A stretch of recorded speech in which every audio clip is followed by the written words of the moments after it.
right, good morning everyone. I just want to put my camera on so that you can all see what I look like. If I can just find it somewhere and it's not hidden.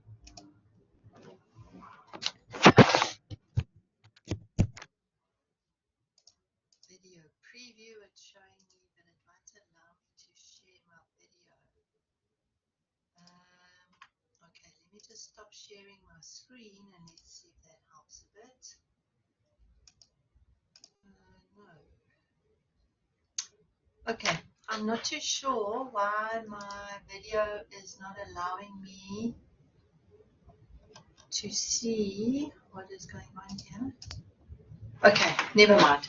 Right, good morning everyone. Thanks for joining us. My name is Dr. Heather Morris-Eiton. I'm from the Department of Sport and Movement Studies in the Faculty of Health Sciences on DFC campus. So what we're going to be looking at today is the postgraduate student support. But before we do that, I'd like to just have a little bit of an introduction session. See that we've got, I think it's 4 participants. So we can really have a lot of engagement. That's what I would like us to do. Really chat and interrogate things and come up with solutions and have a look at what challenges are being posed with, either that you've got with your supervisors or, whatever the case is. So if you can turn on your camera just while we do the introductions, I think that'll be great. Let's start with the first person on my list is Dr. Nibamureki. I apologize if I didn't pronounce that correctly, but good morning. Can you hear me? And are you able just to give us a quick introduction? Where are you from? Are you a post-grad? Are you a supervisor, etc.? Okay, it seems like they've just left the session.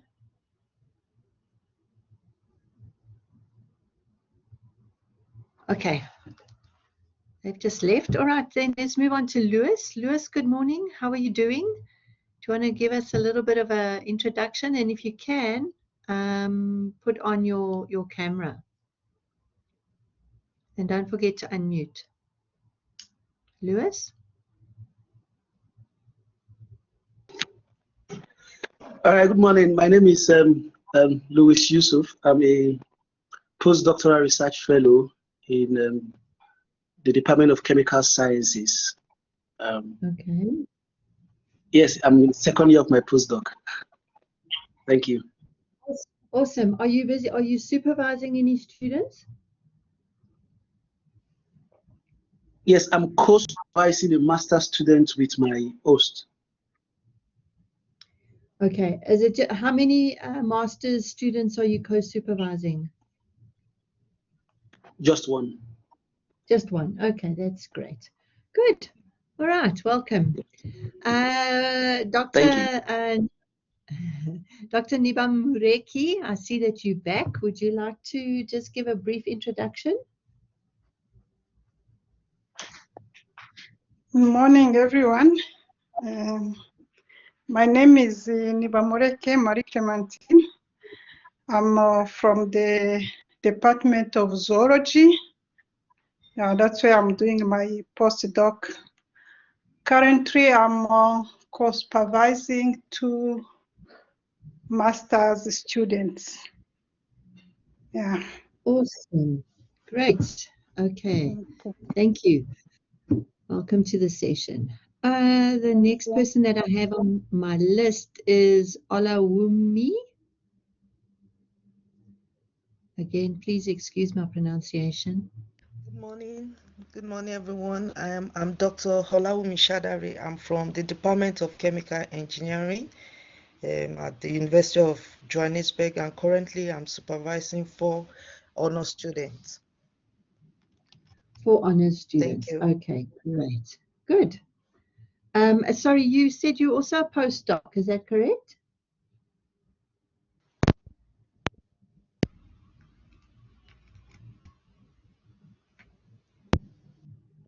Olawumi, are you also a postdoc?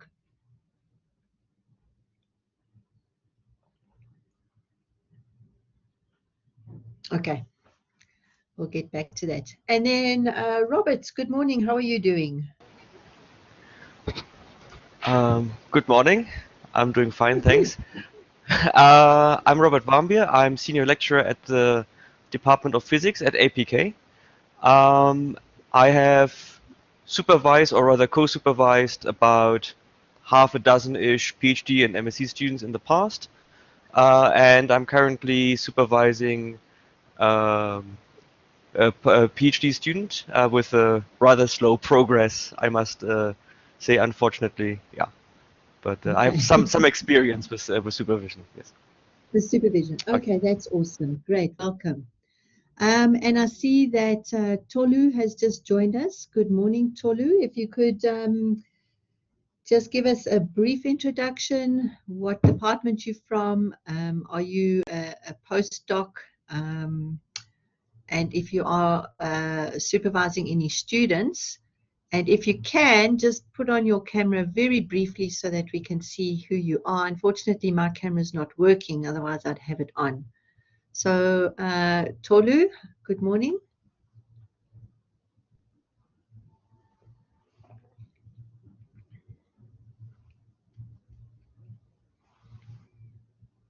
Tolu, are you able to unmute?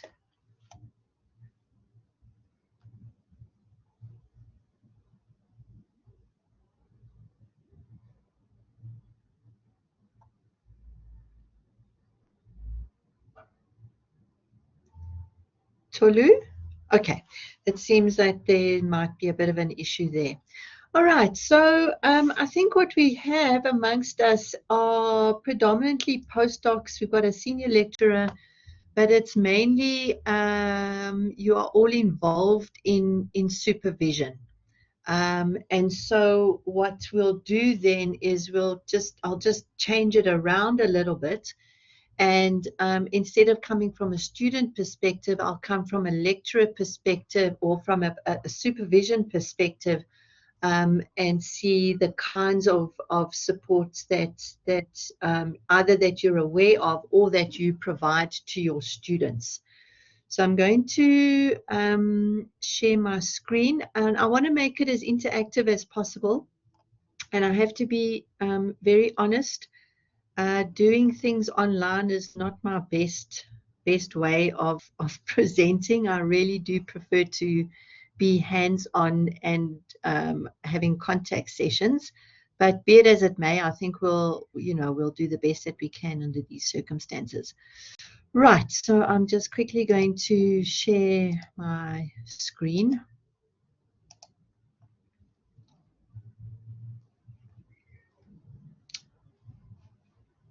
Is everyone able to see my screen? Yes, there we go. Okay, so we're going to look at postgrad student support, and I see that Janine has just joined us, so welcome, Janine. I'll go back and do introductions once we have a little bit of a break, and we can just get some information from the new people that have joined. Right, so I want to try and make this as interactive as possible, as I've already indicated to you. So what we're going to be doing is we are going to look at where are you at? So that question is predominantly asking how many students are you supervising and where are they at? Are they at the proposal phase? Are they busy collecting data? Are they in the write-up phase? Are they maybe perhaps have gone in for examination? Have they received feedback from examiners? So I want to know from all of your students that you're busy with, where are they at? Then we'll have a look at support, we'll have a look at some challenges, and we'll also then have a look at some solutions. And hopefully, we'll leave at the end of the session with a few gems that, you can perhaps take back to your students and start implementing. So the first thing that when we start looking at support, there are a lot of questions that we need to know. We need to look at why does the student need support? What support do they need? What do you need? Who do you need support from?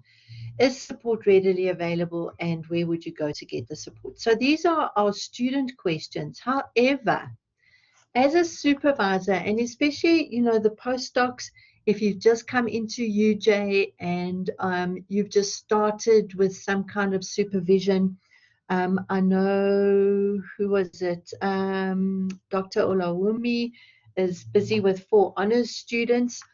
You might also be feeling like you've just been thrown in the deep end. And very often that happens. You get your PhD, and then everybody in the department thinks, okay, fine, now we've got another supervisor that we can give students to. You may get the opportunity to co-supervise with a really good supervisor, and you have a good relationship that is developed, and then you gain more confidence, and then you become ready ultimately to go and supervise yourself.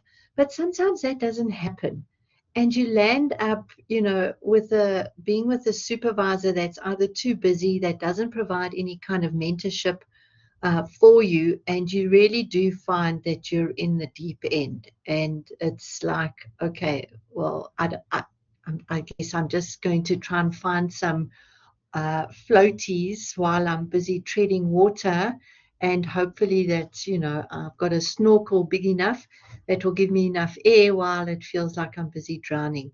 So these are very real challenges that supervisors face, but also that our students face. And it's due to, not necessarily poor supervision, but supervision that is not necessarily student-centric.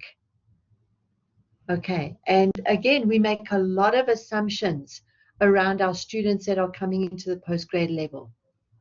From an honors level, you expect that they have a certain amount of academic literacy. When they move into the postgrad, into the M's and the D's, you assume that they understand, how to put a proposal together, what is required in terms of their research design, in terms of data collection, in terms of writing up, and again, the academic literacy, the analysis and the conclusions, and all of that kind of thing that goes into the final product.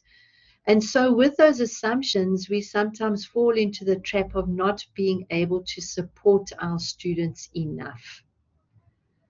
And I think a lot of students then start to feel that they're also flailing within the system, that they feel they might not be able to come and have a chat to you, or the supervisor is too busy, or they just are not responsive.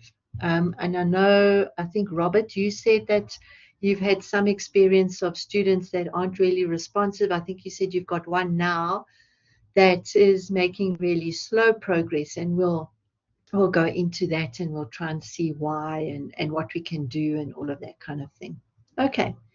So the first activity that we're going to do, so we're going to go through each of these questions, and we're going to look at it from a supervisor perspective as well as from a student perspective. So we're going to split it, and then right at the end, we're going to see what are the commonalities between the two, and how do we then deal with them, so that we enhance the student-supervisor relationship, but also enhance the student's experience of doing any kind of postgraduate work. Okay, so the first one is, why do you need support? Okay, so I'm going to stop sharing, and we are going to go on to Blackboard, a blank whiteboard.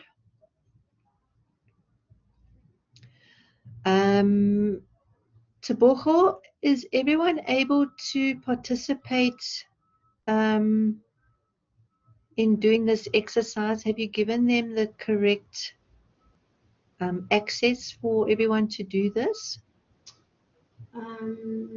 Let's try. If not, then I can just change all of their We can just answers. change it. Yeah. Okay. All right. So the question is going to be, let me just write it in here. Oh, sorry, just hang on.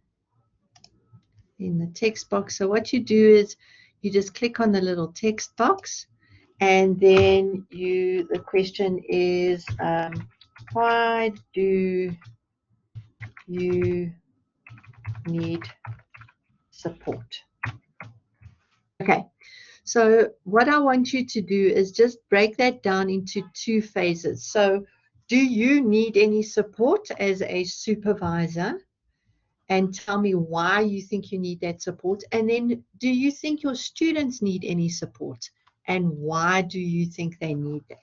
So you can do exactly the same thing now. So there's the question. Let's just see if I can move it up a little bit. No, it's okay.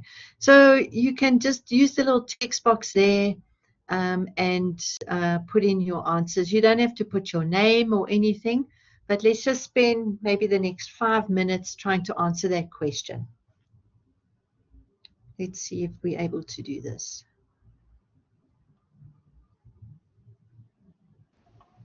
Dr. Heather, perhaps we can just ask, or should one participant try answer and we see if it works, and then if not, just change them quickly before they continue. Okay. All right. If anyone can just try and see if you can click the text box and start writing on the whiteboard. Doesn't matter who it is.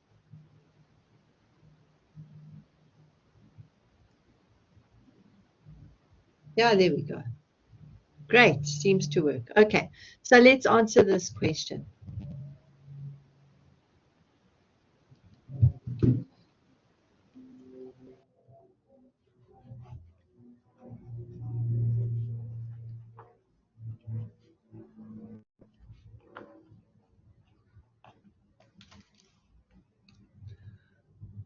All right, so everyone can just click on the text box and write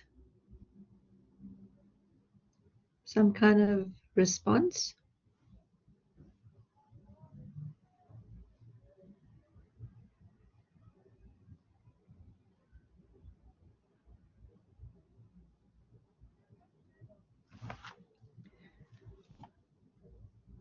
Is everyone able to do this? Because I don't see any responses coming up.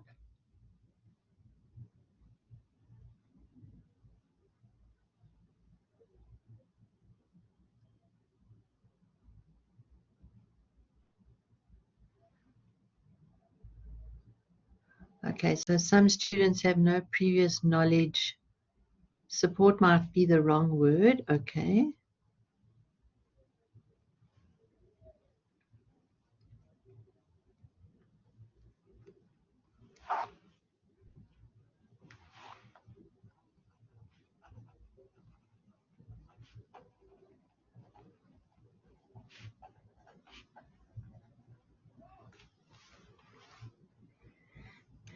Whoever put in support might be the wrong word. What would you change it to?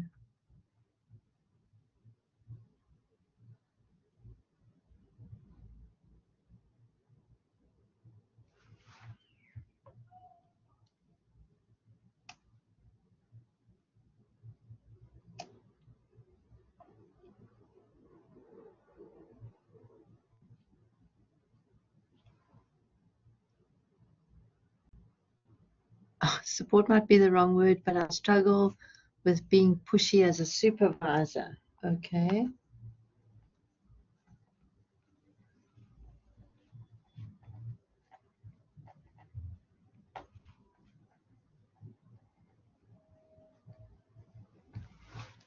Great. We'll interrogate that a little bit.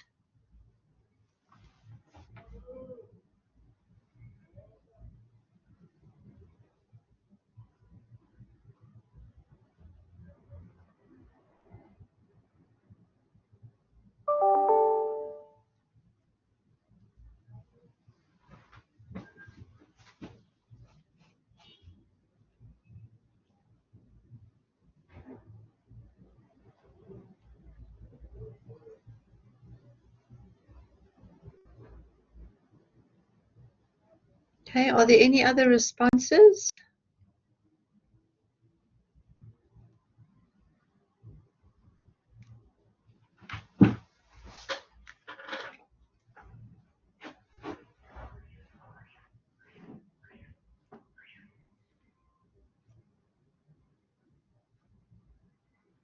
All right, let's just go and have a look at the two that we've got up on the board. Okay, so support might be the wrong word, but I struggle with being pushy as a supervisor. Okay, when we read that, what do we think? So let's just have a little bit of a conversation. I'm just going to call on anyone. So, Robert, what do you think? Well, I wrote it, so I don't know whether I should be the first one to reply. No problem. Lewis, what do you think?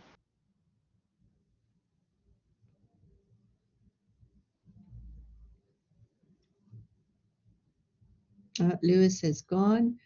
Let's see. Janine, good morning.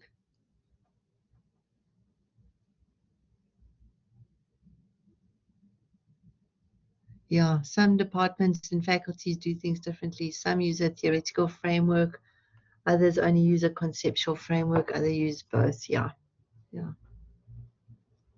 Okay. You're struggling with your device. Okay, no problem. Janine, good morning. Are you able to unmute?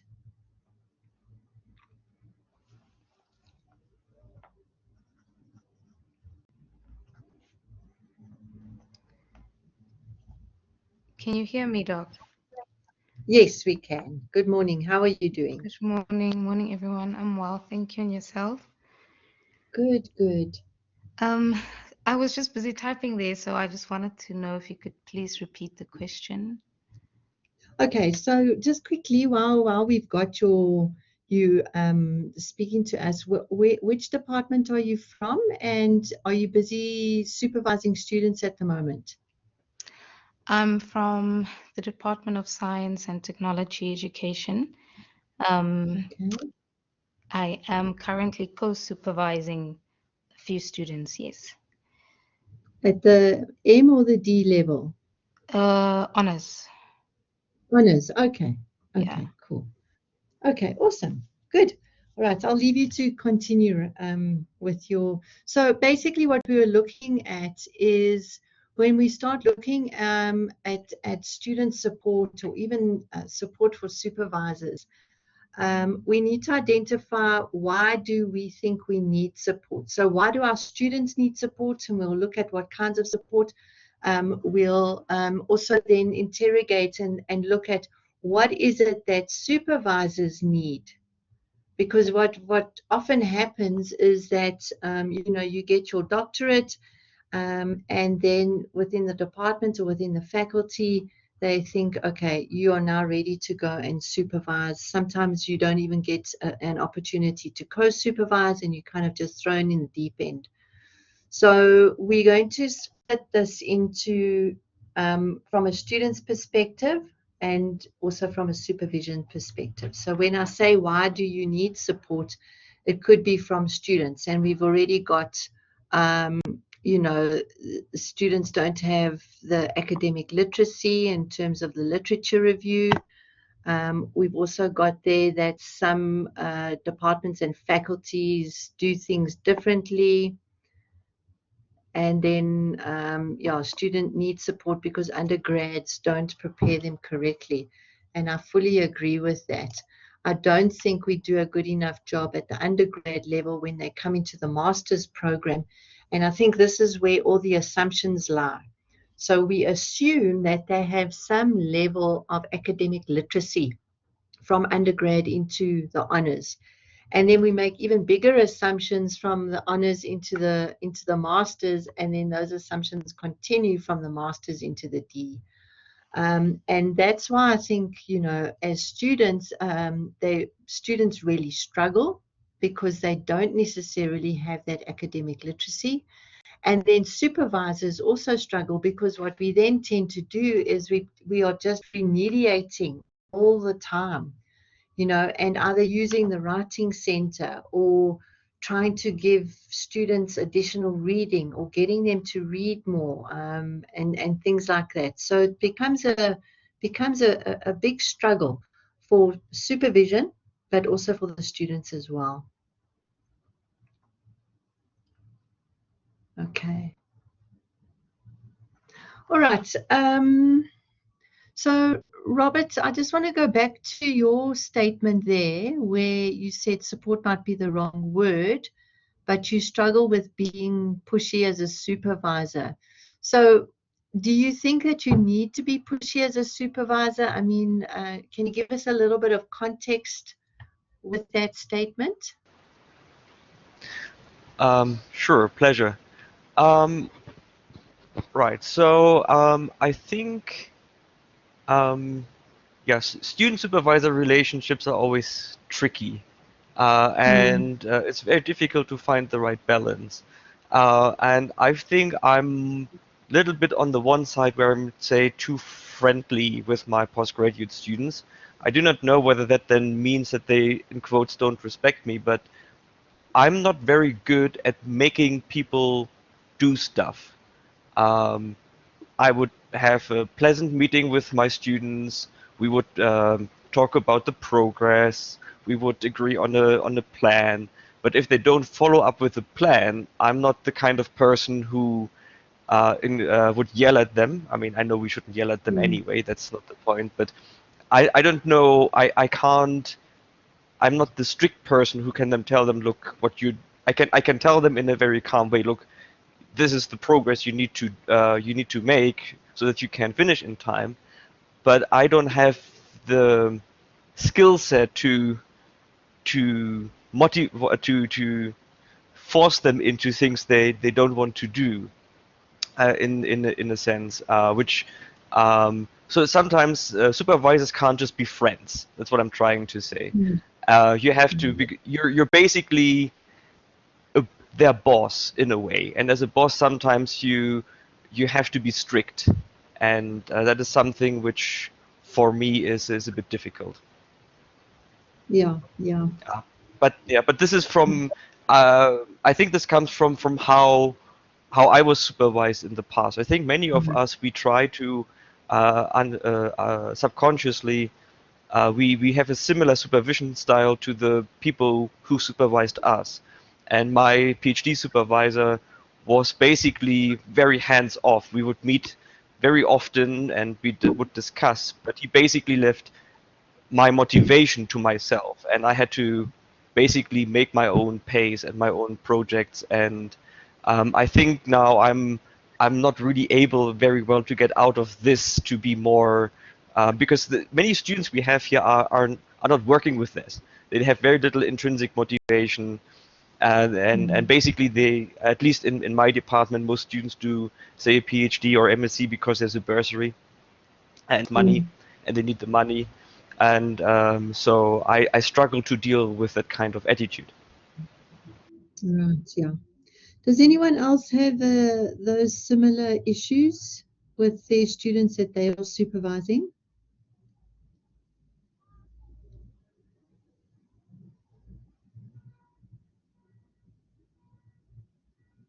No one? Okay. Yeah, and I think you bring up two important factors there. I think it's looking at the student's inherent motivation, and also your the way that you were supervised has kind of inculcated in terms of how you now supervise. And in the previous session that I did with supervisors, sometimes that doesn't necessarily suit your authentic self.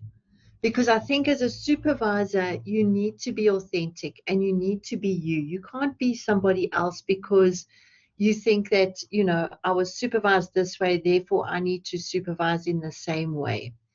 And it's a part of just coming back to who are you, as a supervisor, and being able to identify what your students need, and then also being a little bit introspective and saying, what was it within me that my students identified to choose me as a supervisor?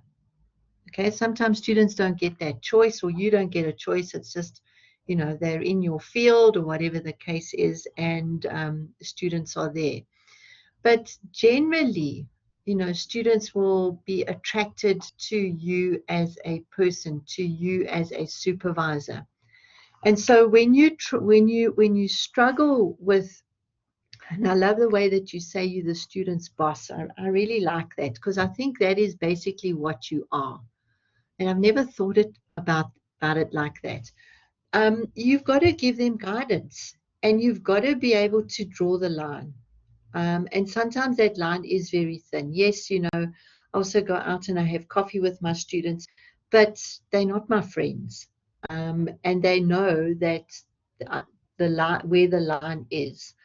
And I think that sometimes you really do have to show students that if they do not complete a certain task, or they have not handed in something that is needed, or there's a flaw in their data collection or in their research design or whatever the case is, they have to go back and fix that. And you are not going to be doing that. You are there to guide them, but you are not there to to do the work for them.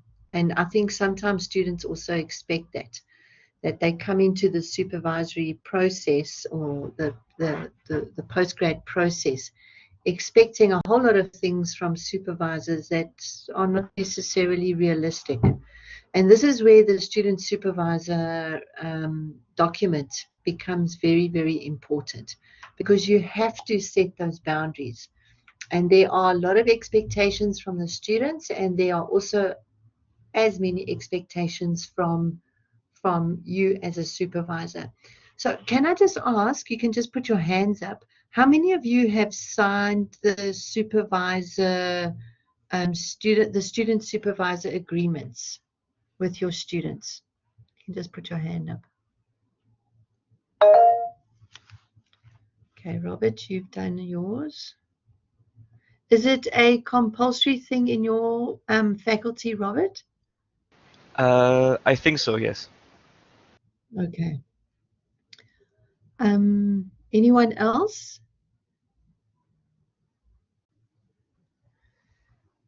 Have any of you seen the UJ supervisor student? Janine, do you do that with your students? Yes, so it's also a requirement in our department to do that. It seems fairly new in the honors though, because yeah, so they usually do it with masters and PhD, of course, but in honors, it's not really a requirement, but it appears as though they might make it a requirement from now on. But I'm not quite sure about that. Yeah. Okay. So I had to do it with one of the students. Sorry? Right. No, I was just going to ask, so you do it with all of your students? I only had to do it with a student who had a bursary, and the bursary required that from them. So yeah. Okay.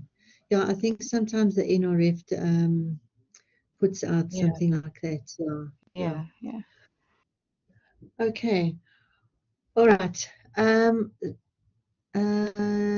Ulawume, you haven't seen that document. I just want to go back. Tolu, have you seen the UJ Student Supervisor Agreement?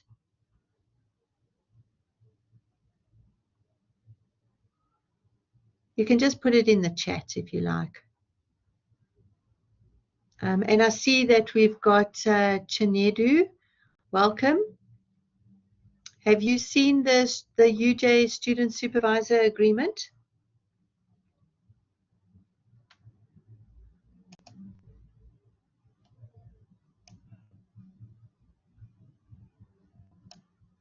Okay, you can just put it in the chat.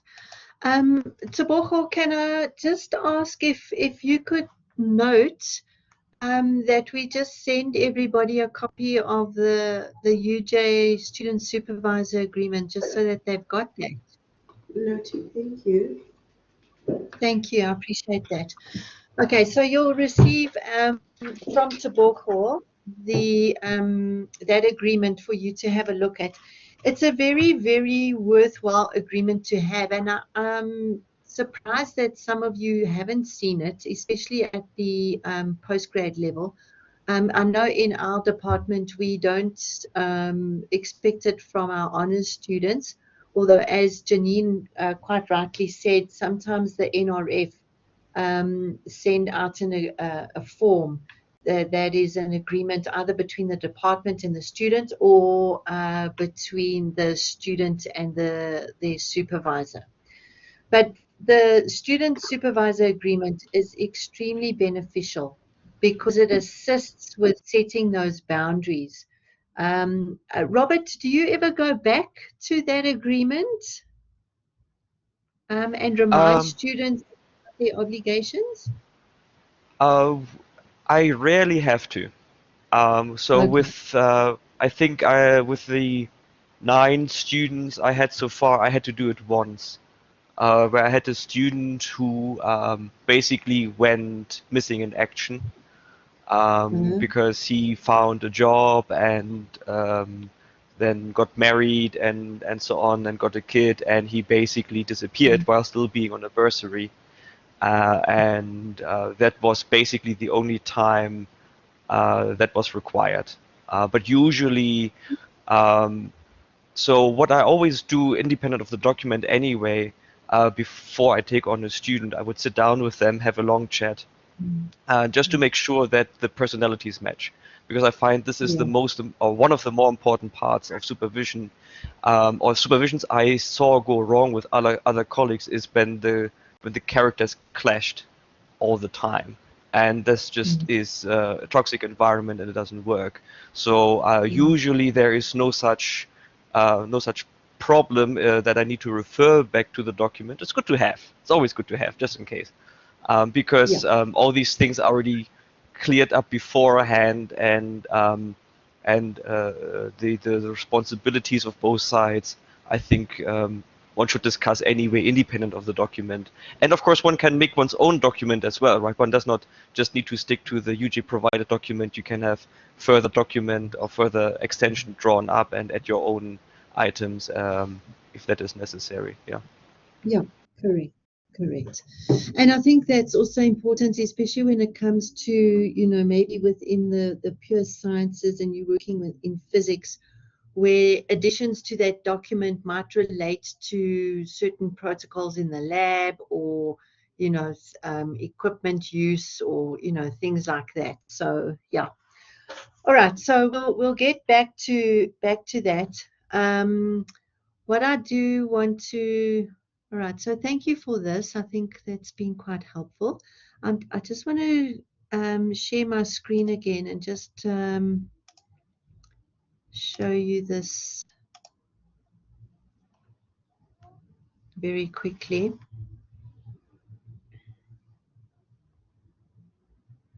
There we go. Okay. I will send to Borchel this reading. It's quite an old reading, but it's very easy. It's light. It's quite a nice reading that I found regarding the student supervisor relationship at the D level specifically. But I mean, it can filter down, and you can take what is needed out of it for your M's and your honors. And it says there that, a lot of common problems are due to difficulties in the student supervisor relationship. And Robert, pointed out that sometimes it becomes a very toxic relationship. And you can't, for your own mental health, as a supervisor, but also for that of your students, you can't carry on operating in that kind of environment. I'll tell you a quick story about me. I had a co-supervisor for a student that we we weren't able to see any common ground at all. And it just got to the point where eventually the student intervened and said, I can't work in this environment any longer. And it was at that point that I knew we had to make a decision. And yeah, once we had reached that decision, the co-supervisor decided to leave, and the students and I were then able to carry on. So sometimes it happens amongst supervisors, never mind your students, where a toxic relationship develops for whatever reason. And then you've just got to call it. And sometimes you need to be brave enough to be able to part ways and just say, this is not serving my best interest, it's not serving the best interest of my students, and leave. So this is where the student supervisor agreement comes in, because it lays down the expectations from both parties, and it also gives opportunities to opt out. So students are also, they also need to have a voice. If they are not happy within your supervision, or they're unhappy with the co-supervisor, or whatever the case is, they need to be able to go to a safe space and say, this is now becoming a toxic relationship for me. I want my supervisor to, I don't want to work with the supervisor, or, it might be the co-supervisor, or whatever the case is. But we really need, and we come back to the support, we really need to be able to support students in that, exactly, Robert, in that process. Robert just put in the chat there that, it's good to always have somebody to mediate. And of course, that would be part of the process. But in the ideal world, that's obviously not what you want to do. But it does happen. And when it does happen, you need to try and nip it in the bud as early as possible, because the ramifications of either changing a supervisor, having mediation come in and it doesn't work, or whatever the case is, it just gets messy. So, difficulties in the student-supervisor relationship are the core to hindering progress for students. But it also hinders progress for you as a supervisor, because, having a bad experience of supervision and having a bad experience of being supervised really can have some detrimental effects in terms of how you go about supervising, or how you go about co-supervising, or, anything to do with the students and the relationship that you develop with them. So by ironing out all of these things right at the very beginning, you start to mitigate some of those risks. But it's very important that you identify them quite early in the process. Sometimes it doesn't happen like that, and then you've got to deal with it in a different way. So, I think Robert also mentioned that he sits down with his students. He has a cup of coffee, or whatever the case is, but has some kind of meaningful engagement, so that the students understand what the expectations are, what are the needs of the project, how is it that, you're going to set up the working relationship, and to set those boundaries. And then, once you've done that, you can then move forward. So yeah, it's a very nice little reading. It's a little bit dated, but I think there are a few gems in there that you can take out. I'll send it to Tebogo, and she can just send it with you to you with the student supervisor agreement. Okay. Right. So let's go on now and have a look at another question. I'm going to put it up on the whiteboard. Okay, let's just answer some questions first. What do you do as a co-supervisor when students are complaining to you about the supervisor? sometimes the power dynamics come into play. So, and I think if we go back and we have a look at what Robert's also put in the chat, where if there is somebody else that you could go to mediate, then that would be helpful. It also depends on the relationship that you have with the supervisor. So, Dr. Niba Mureki, what kind of relationship do you have with the supervisor?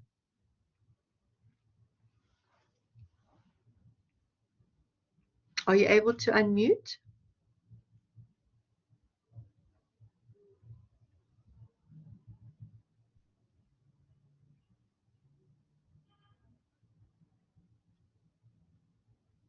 Okay, maybe you can just put it in the chat then. But my advice would be, you know, have a look at the kind of relationship that you have with your supervisor, because sometimes students just complain about nothing. So you have to try and work out, you know, get the wood from the trees kind of thing, and see, is it a legitimate complaint? Have you noticed from being a co-supervisor that the student has some kind of grounds for complaining?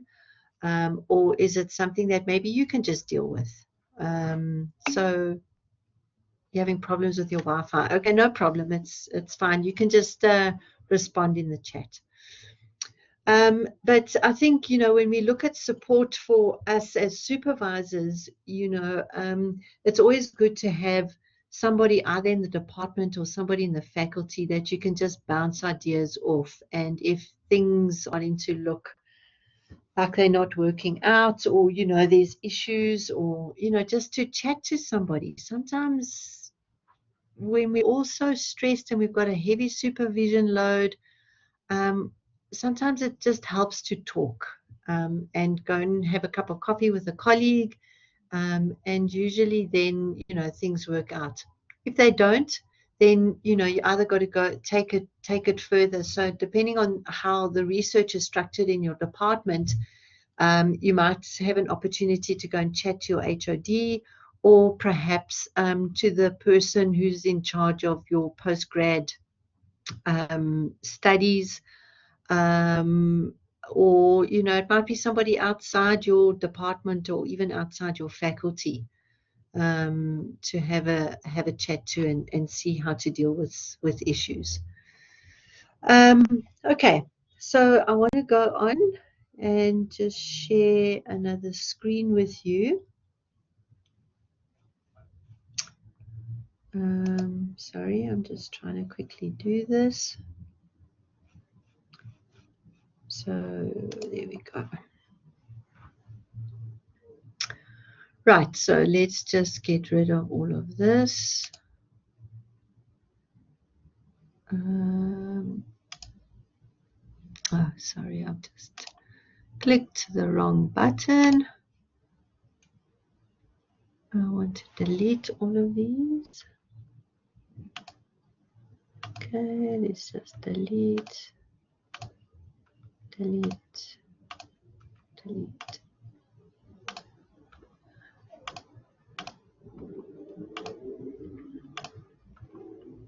And delete. Right.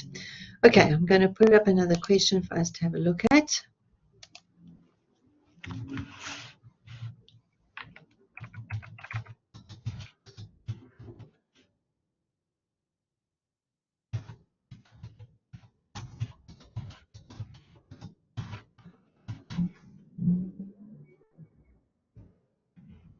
Rephrase that. Where do you send students for?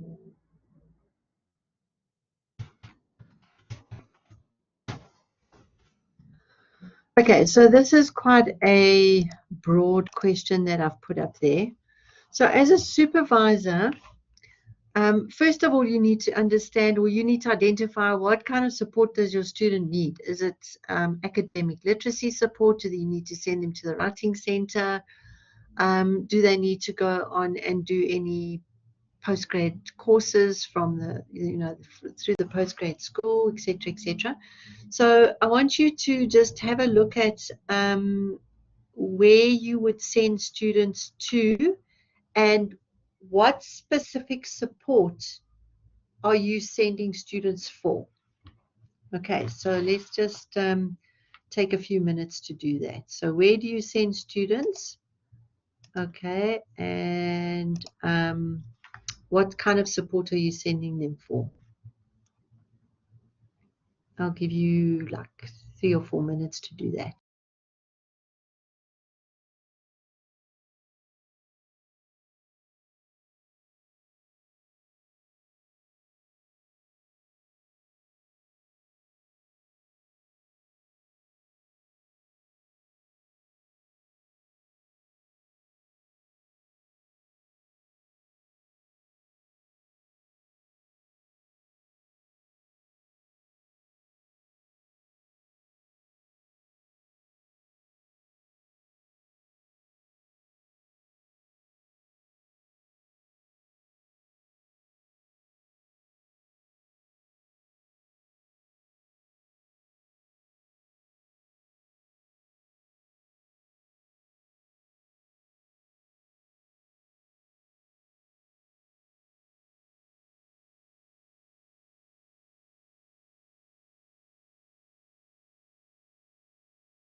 Okay. I'm not sure if anyone is still writing. I just want to quickly go back into the chat and have a look. Yeah, I think Olawumi and Robert are kind of saying the same thing. There should be a set of workshops for new staff members. You got 90% of your knowledge from the CLTD at WITS. And Olawumi, you were kind of just thrown in. You had no orientation or anything like that. Yeah, I think there's a huge gap there, especially for new supervisors. I know that Robert, how long have you been at UJ? With 3.5 years. Okay, so when you arrived, did you go through the new staff orientation? Well, I wasn't aware that there's a new or old staff orientation. The only thing I had to do was I had to sit in a whole day at the very, very boring onboarding meeting where where people were just going on and on about completely irrelevant things. But I don't know what is a new or old system, but there were no workshops I was required to do. So basically, I would just get every month or so an email from say the postgraduate school about events, and I would participate whenever I have time. So for example, this one I didn't have any particular thing I wanted to have solved. I just like to go to a workshop once in a while just to discuss, to see, to just broaden my mind basically. Um, but yeah, no, I didn't have anything here specifically which was aimed at being helpful for a new staff member. No, which was amongst a lot of bad things happening at WITS, but their onboarding program was really good when I was there. We had the 3 years probation, and you get a list of all the workshops you need to do. And that includes workshops which help you with supervision, with teaching, with all kinds of things, writing research proposal and so on. And yeah, those were really helpful. And I've always found it weird when I came to UJ that I wasn't forced to do anything like this again, because I think that is really what one needs to have. And of course, you can always, like, if you have a 60-year-old, or even though, like, if we had at WITS for the postgrad supervision workshop, 60-year-old professor who joined the university, and he still had to go, but he basically was such a huge source of wisdom. It's not just that you go to a workshop to learn; you can also go to a workshop to share, it's no, you're like everyone should be forced to or strongly encouraged to go to these kinds of workshops, because they can be extremely beneficial. Extremely. I agree, and yeah, thank you for sharing. And I see that Dr. Nimarike has also agreed a workshop for new supervisors, because you only mostly do what you learn from your own supervisors. And I think, Robert, you made mention of that right in the very beginning. And I think it's also about finding your authentic self, and sometimes you just don't have time to do that. There's no time for reflection or no time for thinking or anything like that. You're just thrown in, and there we go. I'm going to actually take this up because the more I've done these supervision workshops, the more I'm realizing that there's a huge gap for new supervisors, just to come on board and just to get a little bit of guidance. There is the PG DIP in research supervision. So it's a postgraduate diploma in research supervision that is run through the postgrad school. It runs over 2 years, and I think it's 6 modules that are compulsory for you in order to get that PG DIP. And I found that extremely, extremely helpful. But again, it took place over such a long period of time. And in that time, I'm still trying to supervise and still trying to come to terms with what I'm trying to do, how I'm trying to supervise, bring in what I've learned in addition, and try out new things and all of that kind of thing. So I think it would be very helpful for us to maybe put together a series of little workshops. Yeah, there's limited support for new supervisors, Janine. I am totally agreeing with you. Okay. Yeah, so I think I think one of the things that's coming out of this now is I'm actually going to have a chat to to Prof. Govender, who heads up the section at the postgrad school, to see what we can do for and support new supervisors, and not even necessarily new supervisors.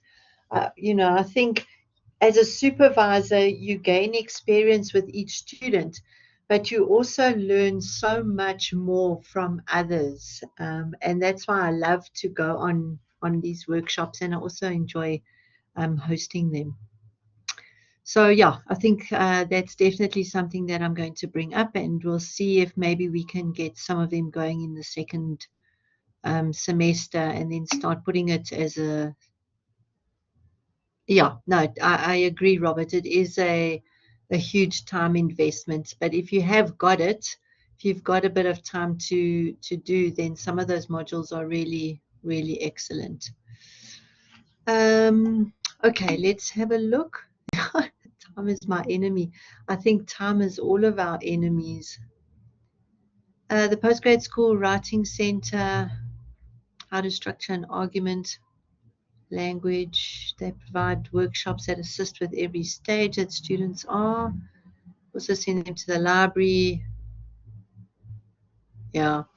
And I think that goes down to something that I think all of you have identified, is that there is a lot of support for students. As supervisors, we know where to send them, but they don't make use of those opportunities. I think what is more lacking and possibly more urgent is for us to have a set of workshops for new supervisors or for supervisors moving forward, and start at the basics. So, in my last one that I did, we went through the student supervisor agreement. What does it mean? What do we need to do? How do we work with the postgrad school to send students? At what stage and how many students can we send, and all of that kind of thing. So yeah, I'll definitely do that, and we'll see what we can do to enhance the support for new supervisors. So thanks, Janine. Thank you for sharing. Thank you, Robert, and then also thank you, Dr. Nibamureki, and I apologize for my horrible pronunciation. Okay, good. Yeah. All right. So I think this is one of the gems, certainly for me. Janine, before I carry on, Yes, Doc. Yes. I have a question. So what are your thoughts on if a department does this inbound and outbound kind of collaboration? I think it might be nationally or internationally. So where you get an opportunity to basically like collaborate with other students. Well, not really collaborate with other students, but you get to it. I think you get to attend workshops where you could share your information from your own study, and they share where they're at in their study, and almost like networking, like a networking kind of process that happens within maybe two departments. Seeing that the postgrad school also makes provision for workshops that allows you to present your study, do you think that it's something that that departments should think about, or is it just unnecessary since the postgrad does make provision for it? I don't know. What are your thoughts on that? Yeah, I think the more opportunities we can give our students, either for support, to present, to collaborate with other departments, to see what other students are doing, and even for supervisors, the better. I don't think we are good enough at providing those opportunities, and there's lots of reasons for that. Time, as Robert pointed out, is the enemy of all of us. A lot of us have a big teaching load, a big supervision load, and so we kind of don't have that opportunity to collaborate. But I think it is something that is needed because, you know, like with education, and I'm just thinking about health sciences, there's such an opportunity for collaboration between the two, because as a biokineticist, for example, you have to know how to teach. And if you're going into the schools, you might need to know a little bit about sport and about health and water and all of those kinds of things. So I think there's scope, and there's a lot of opportunity for faculty collaboration, for departmental collaboration. We just need to find the drivers for that. And if we find those drivers, then I think those opportunities will arise. And maybe it's something that we can look at again through the postgrad school.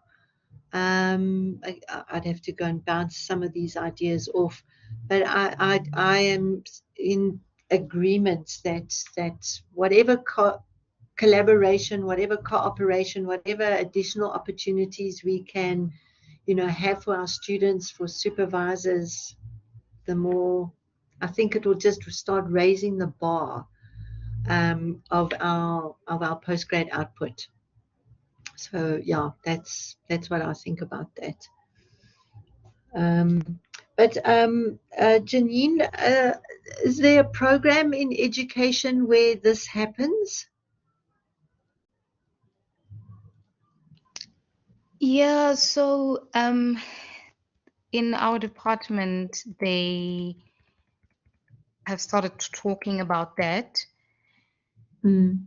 I'm not sure how far it is in terms of the implementation of that, but yeah, we have. I think we're like in the beginning stages.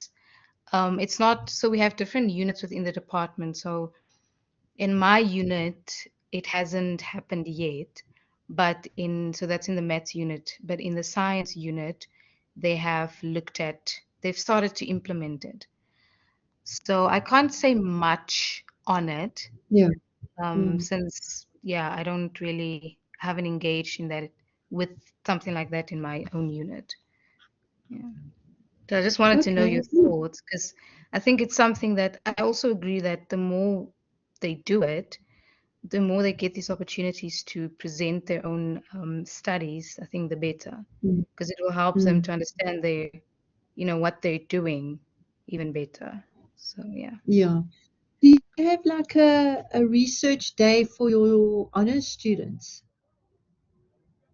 where they present their final honors project? No, not in honors, no. Yeah. Okay. All right. They just basically submit it, but there's no presentation that they're required to do.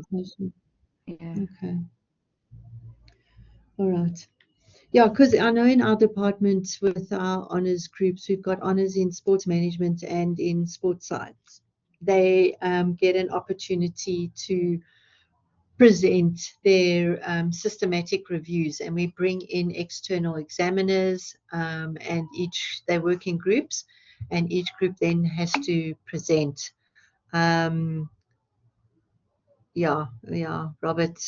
again, making a good point there. So at least then they do get that opportunity to present their work, and it's always worked quite nicely for us. And as I said, we do have that externally moderated, and we make a nice big day of it. And thankfully, with the COVID restrictions having decreased quite substantially, we'll be able to get back to that those contact sessions again. Good. Okay, so yeah, I think that's possibly another one that we could look at, is providing more opportunities for presenting work, research work. Sorry, I'm just writing some notes here so that I don't forget what we need to do. Okay, awesome. Good. Are there any other questions or any other comments that anyone would like to put up into the chat?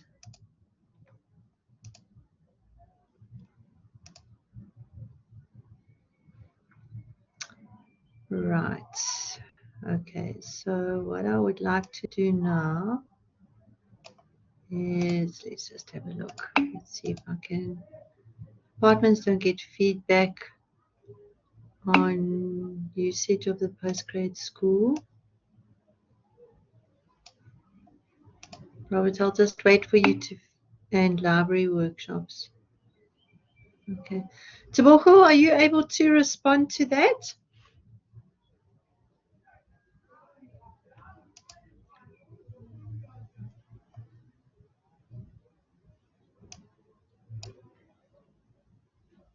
Tebogo?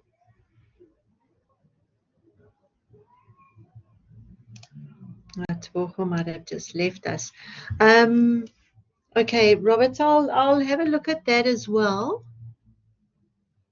With regards to the feedback, because I think that might also just help with supervision, is if we do send a student to the postgrad school for whatever reason, that we do get some feedback. Okay, good. Yeah. All right. That you okay? That's a half official request.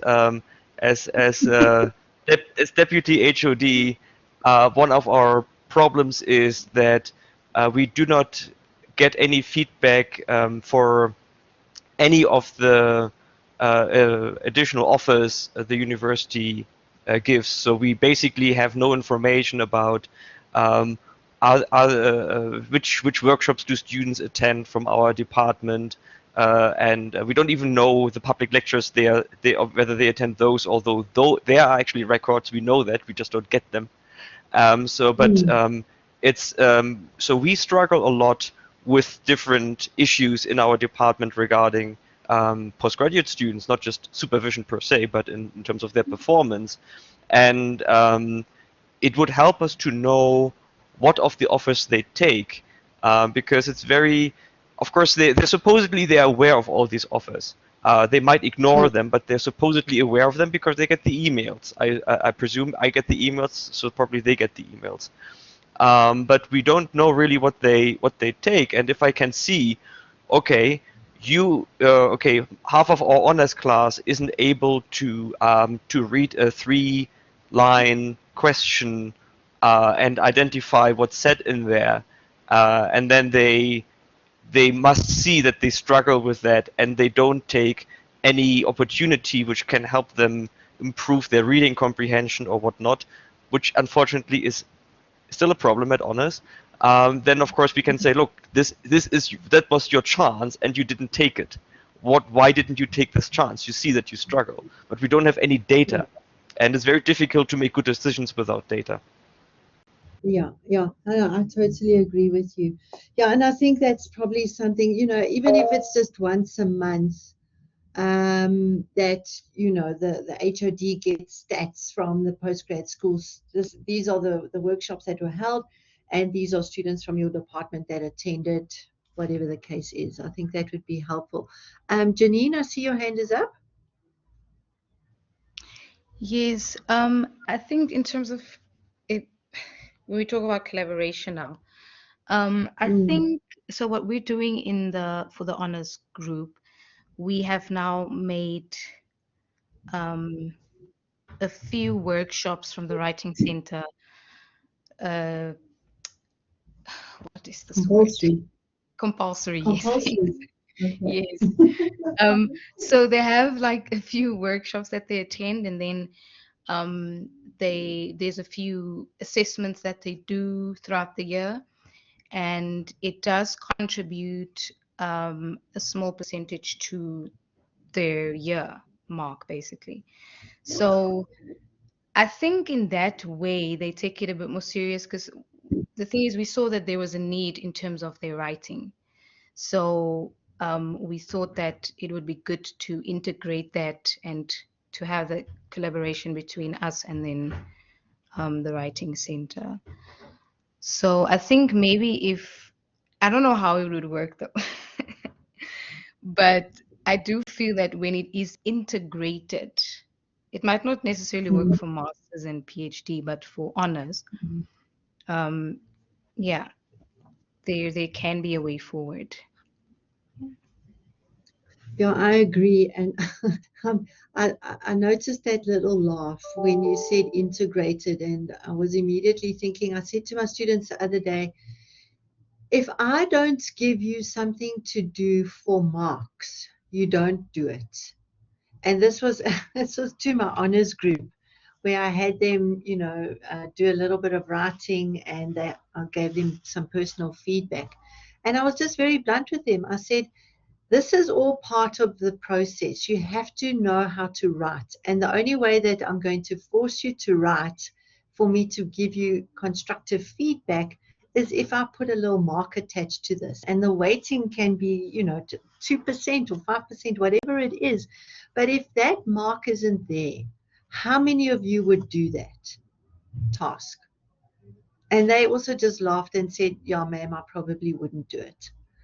So, there's also that whole culture of there's a lot of opportunities out there. I think Janine, you already, or Robert, I can't remember who it was, that identified the numbers of opportunities that are out there for students, but they don't just take it up. And if we're talking about integrating it in some way, then there's, through that integration, there's that natural assumption that some kind of mark is going to be attached to it to force the students to go through whatever program it is. So yeah, maybe maybe we need to do a better job at that kind of integration.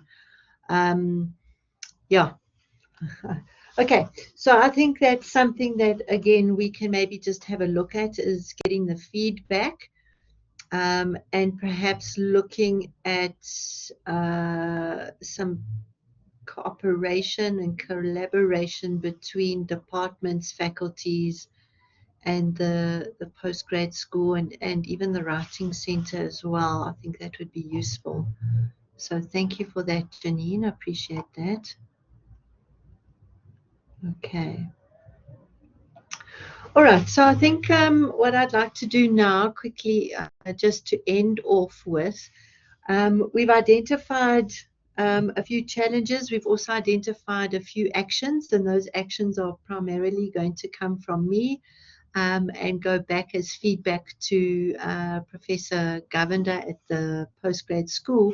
But what I'd like you to do now, I've just divided this into two sections.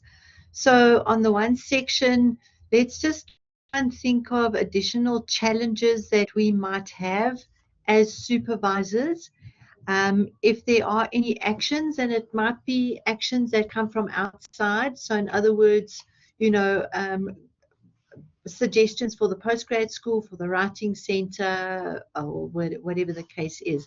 But I think if we can just identify challenges and actions, and then we can, discuss this, and then we can perhaps look on at what a way forward would be, and then let's see if we can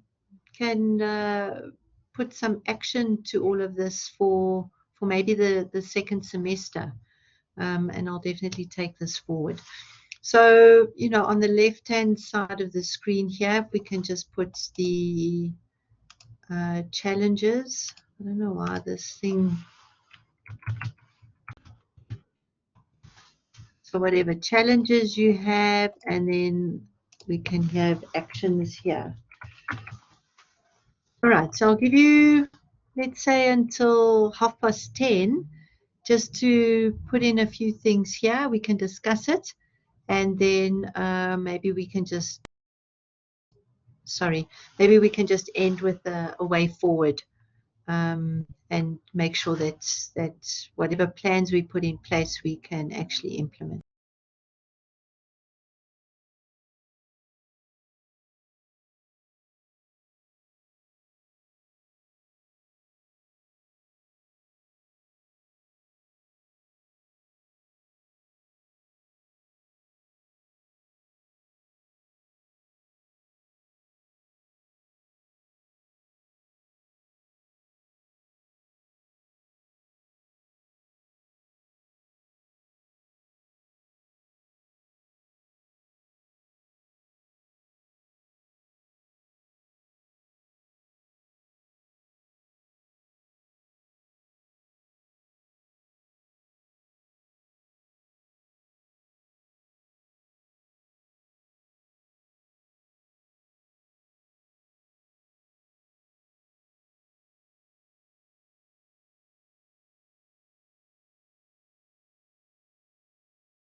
Okay, I am just busy putting in some of the challenges and actions on a slide. So if you have any that I can add, then just put it onto the blackboard here, and then I'll go through the slide that I'm busy with at the moment. I'll give you maybe another 2 more minutes, and then we can just have a quick discussion.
Okay, I see that nobody put anything down. So what I'm going to do is I'll just share. Somebody put something in the chat. Okay, you're coming from VITS. When students are not serious about their own work, some want the degree, but they don't take the responsibility. Okay, yeah. As temporary staff and given all the privileges, such as over here, postdoc is regarded as a student. This is really discouraging. Yeah.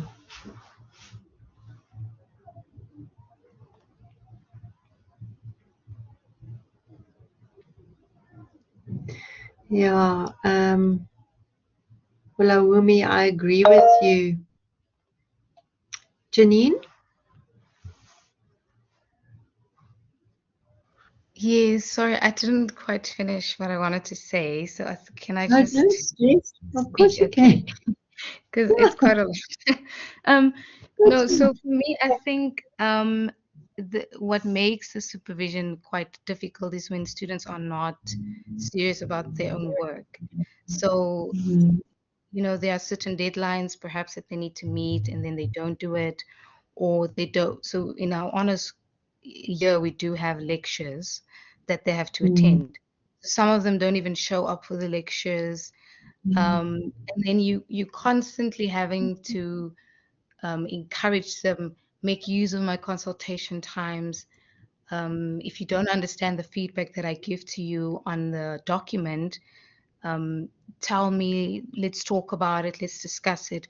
And then they say yes, they'll do it, but then they never do it. And I can't force them to mm, mm. consult with me.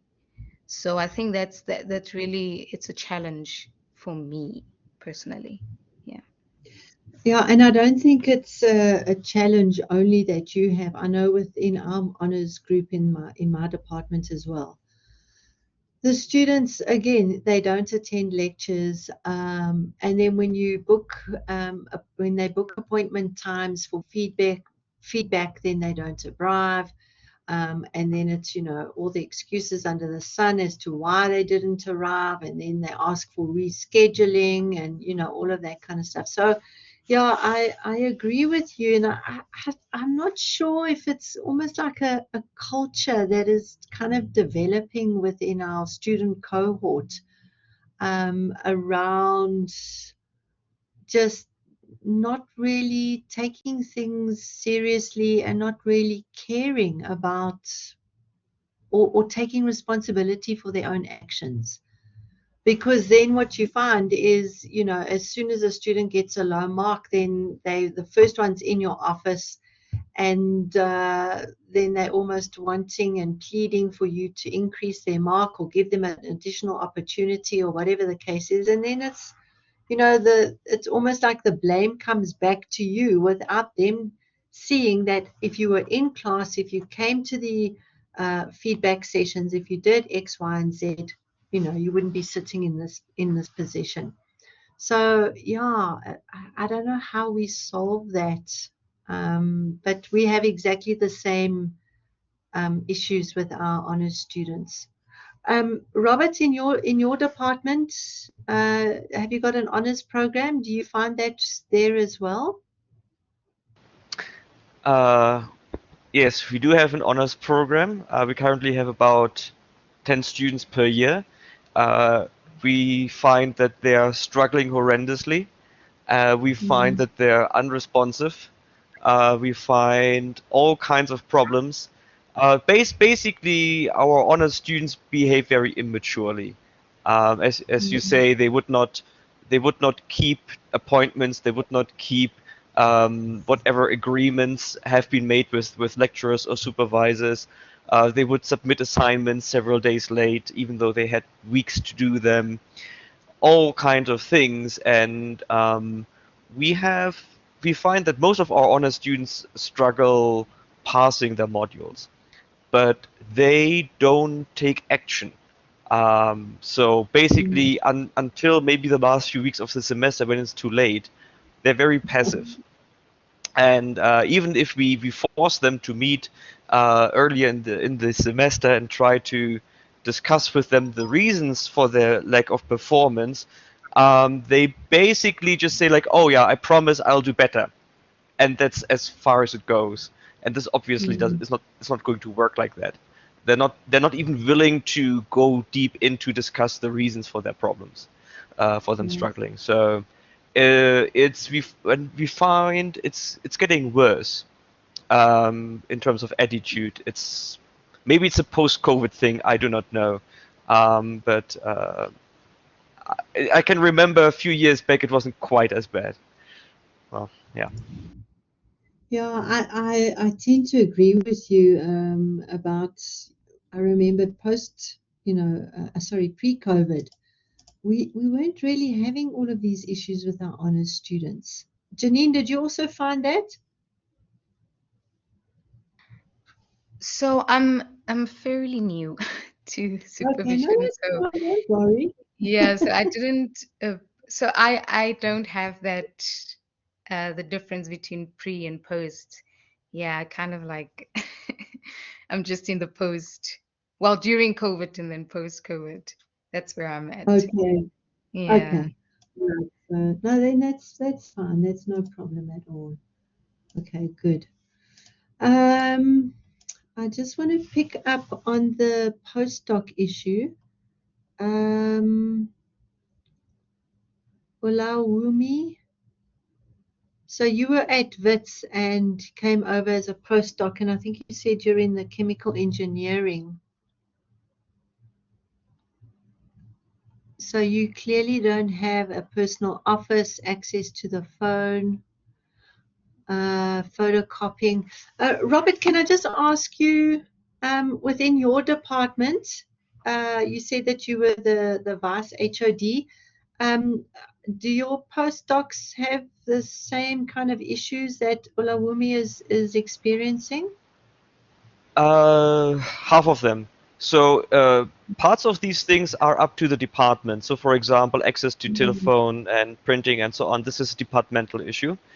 We do give our postdocs offices. Unfortunately, now we have so many, we're running out of space, so we have to have like, say, 4 in an office, but everyone gets their own office space, and so on. But this is a purely departmental issue. Then there are issues regarding, for example, the medical aid and so on, and that that postdocs at UJ are regarded as students, as postgraduate students. That is a matter of university policy, and that cannot be changed easily. That I don't know where it is decided. So this is somewhat above my pay grade. But yes, so as a postdoc, I used to be a postdoc at WITS many years ago, and it is a much more friendly environment in that sense, because you're treated with more respect, And frankly speaking, when I handed in my PhD thesis, I had never ever wanted to do anything with studying again, right? I mean, this was a very painful experience, and I felt very welcome at WITS as a postdoc because I was treated as an adult, as a staff member. And Yeah. I know that people at many most South African universities actually postdocs are considered students, and I think postdocs are more on the side of staff members than students certainly. I mean, besides the point, as a postdoc, you do not actually study for a degree or anything. Like, you're not studying in the sense. You're just doing research, and you're not handing in any thesis. In the end, you're not getting a degree. So a postdoc does not fulfill any of the usual requirements uh, for uh, for a student, and actually for foreigners, the permit you need for being a postdoc is a different permit than you need for being a student as well. So even from the legal side, there is actually no confusion. So this is a purely internal. It's a political issue. So I don't know who to bring it to. I don't know. Actually, WITS used this very cleverly for the rankings. So whenever so for example, it came up a number of staff members with PhDs, which is one of the um, ranking criteria. They would include postdocs in the staff list, and when it came to student-staff ratio, they would not. So that they again they would put it in to get a better student-staff ratio. When they of course were asking management for more money, they would not include postdocs because you don't want to overinflate your staff list if you want to have more money. So politics is always fun. Yeah, I agree. I know with the postdocs in my department, we give them office space. They have access to the photocopying and, phones. So yeah, some of those things, you're quite right, are departmental, but others are institutional. But I've just made a note here, and I'm going to share it with you in a minute, because it is something that that came up in the last session that I had, was the treatment of postdocs. So I'm glad that it's coming up again and again, because the more the postdocs speak out about, some of their challenges that they are experiencing, we need to start creating a platform and a voice for them. And I've already, in my previous conversation with Prof. Govender, this was something that I definitely did speak to her about, and I'm going to put it in again so that I can chat to her again. Okay, so what I'm going to do now, as we start to wrap up, I just want to share my screen.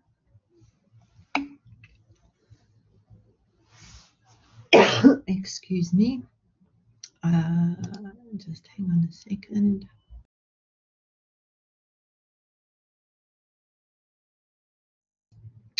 Yeah, my voice is now going. Just give me 2 seconds. I just want to get a drop of water, and then I'll be back with you.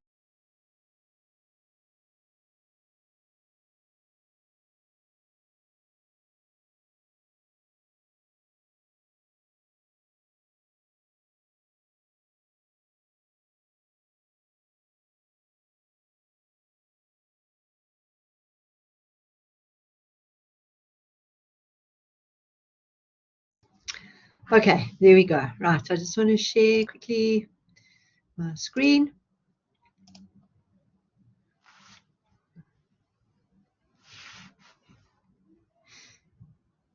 I'm just waiting for it to come through. There we go. All right, so I just found this little thing. I use it for some of my students, but I think maybe some of the postdocs and maybe even the new supervisors, that could very easily change from PhD to, new supervisor, postdoc, whatever. All right, so I think from our discussion this morning, these are some of the pressing issues. If there is anything else, then please just tell me and I will include it. And so these are things that I am going to try and do as an action coming out of this workshop. So the first challenge that we looked at was the feedback from students attending workshops at the postgrad school. So I can definitely try and see what we can do there. Definitely increasing, and I put support in inverted commas, to increase the support through workshops and whatever else that we can do for new supervisors. And then I think when we talk about our honours students, there's very limited support for our honours students from the postgraduate school, because they're not really seen as postgraduate students. So, the support has to come from either within the department or within from the writing centre. And this is also something that I brought up quite a while ago with the postgrad school, in terms of the limited support that they offer the honours students. And then the treatment of your postdocs. So I think we chatted a little bit about department versus institutional. But as I said, I have had this discussion because it came up in the last workshop that I held.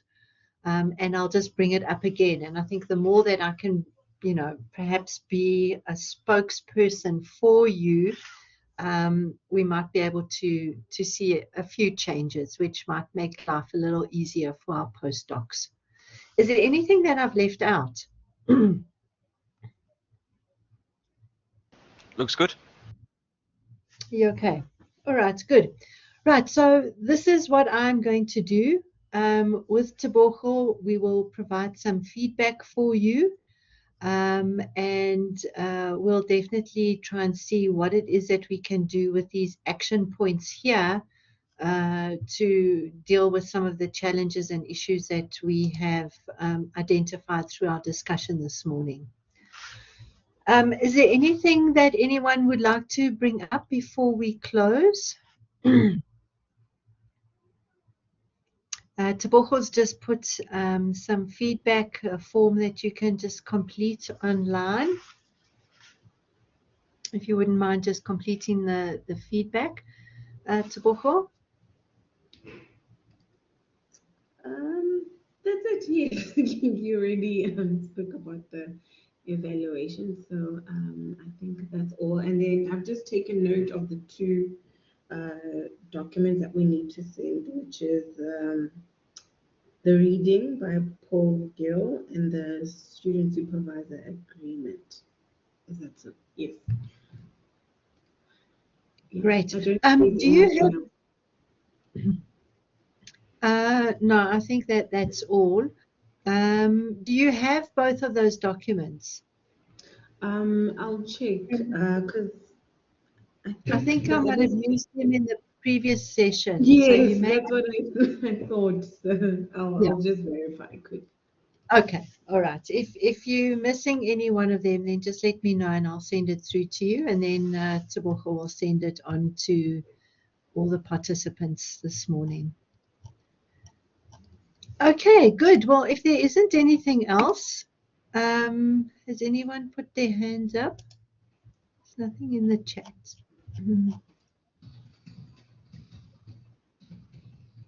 Yeah, Janine, that's how you provide that.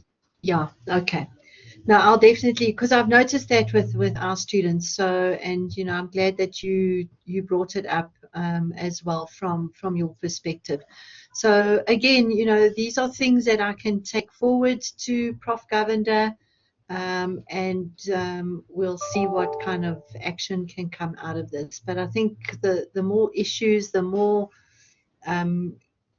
opportunities that we have to engage with the postgrad school to enhance not only from a supervision perspective but also from a student perspective, then I think we'll be going in the right direction. So colleagues, it was wonderful to meet you, even if it was online. As I said in the beginning, this really isn't my best way of engaging.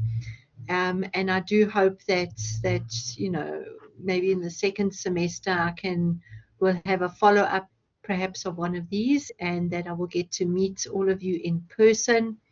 But if I don't, you can always just drop me an email. I'd love to just keep in contact with you. If I'm over on APK, maybe we can grab a cup of coffee and just have a bit of a chat, which would be awesome. Or if any of you are brave enough to come and visit on DFC, more than welcome to come. We've got a wonderful coffee shop in our library, and it would be great to come and chat with you. So thank you very much, Tebogo. Thanks very much for organizing this. I do appreciate it. Colleagues, enjoy the rest of your week, and hopefully we'll be able to meet up soon. Thank you very much. Thank you. Pleasure, Robert. Bye. Bye-bye. Bye, Janine. See you soon. Bye, Olawumi. Let's see if we can try and help you there with your postdocs. Thanks, Tebogo.